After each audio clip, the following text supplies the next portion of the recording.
Good morning, Steve Young here with RidePower. Today we're going to talk about the SAE to USB-A USB-C adapter. On your bike you have a pigtail. That's where your battery maintainer goes. You simply plug in the RidePower adapter into your battery maintainer. Now you have a voltage indicator. If you don't want the voltage indicator on, you can simply push the on-off switch and it'll shut it off. However, you still have power to the USB-A and USB-C. It's 3.0 amps each. They're independently wired. Then, in this case here, we're going to plug into the USB-C. On the other end, this is a USB-C. This is an iPhone 15.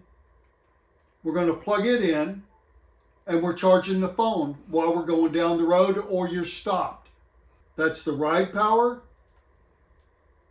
SAE to USB USB-C adapter.